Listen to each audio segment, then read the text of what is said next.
there was a thought then, so India needs a very strong and robust leadership. I was in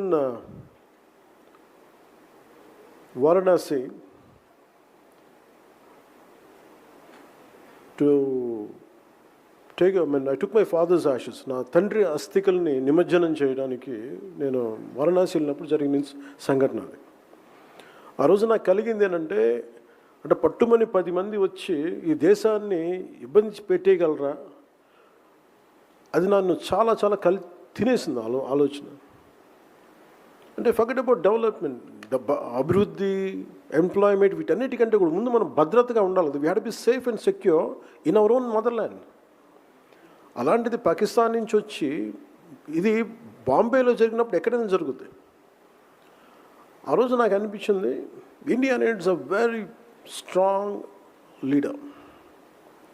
ఎవరన్నా ఉంటారా, అలా ఉంటారా ఎవరన్నా అనేది నేను మనసుగా ఆ రోజు Kashi విశ్వేశ్వరుడిని మొక్కుకున్నాను.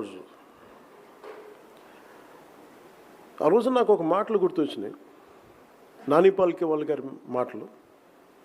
Legal luminary, fundamental rights కోసం ఎమర్జెన్సీ టైంలో పోరాడిన వ్యక్తి. అంటే India has gift of producing leaders in it's darkest times.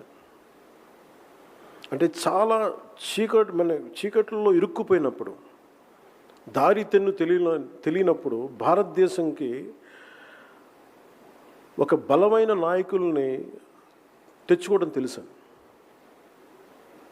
So ఆ రోజున నాలాగా ఎంతమంది కోరుకున్నారో తెలియదు. ఆ రోజున వాళ్ళందరి కోరికకి పర్సానిఫికేషన్ శ్రీ దామోదర్ దాస్ నరేంద్ర మోదీజీ. మీరు చూడండి, తర్వాత ఎన్ని అవాంతరాలు వచ్చినా, ఎన్ని మనకు సర్జికల్ స్ట్రైక్స్ వచ్చినా, ఎన్ని రకాలు వచ్చినా ఎంత బలంగా ఎదుర్కోగలిగాం. నేను ఎందుకు అంత బలంగా ఆయన మద్దతు ఇస్తానంటే, because for me country, nation is first. నా దేశం చాలా ముఖ్యం.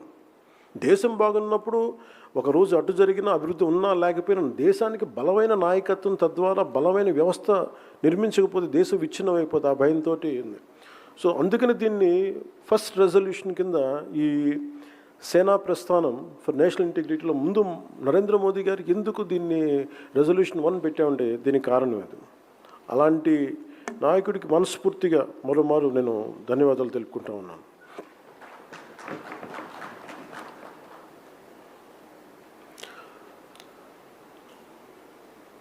రెజల్యూషన్ ఇందాక మనోహర్ జీ చెప్పినట్టు, నేషన్ ఫస్ట్ ఆల్వేస్, ఇందాక చెప్పిన continuity. Janasena party believes that nation interest must always take precedence over political interests, and that India's diversity in languages, cultures and traditions is a source of strength that must be protected and celebrated. The convention resolves to work towards a strengthening national integration, safeguarding India's sovereignty and security, upholding constitutional democratic values, and firmly opposing all divisive forces that threaten the unity and integrity of the nation. Nation first. ఇందాక మన తనీష్ చెప్పినట్టుగా, being a soldier sun,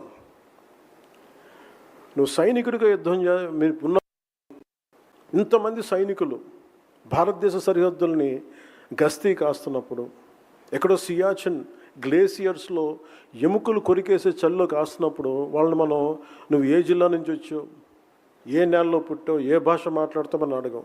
నువ్వు ఇండియాని కాపాడుతావా లేదా, India భద్రతను కాపాడుతావు, అదొకటే అడుగుతాం మనం వాళ్ళకి. మనం అదే సైనికుడు కుటుంబాలకి కానీ పిల్లలకి కానీ వచ్చేటప్పటికి నువ్వు ఏ ఊరు, ఎక్కడి నుంచి వచ్చావు అనగానే ఎవరికైనా ఏమనిపిస్తుంటే, మరి మాకు దేనికి చేయాలి సర్వీస్ అంతా అనిపిస్తుంది. అట్లా ఒక సోల్జర్ సన్, ఒక మిలిటరీ అధికారి కొడుకు, సైనికుడు కొడుకు ఆ మాట మాట్లాడుతుంటే ఇది మనందరం నిజంగా ఆలోచించాల్సింది.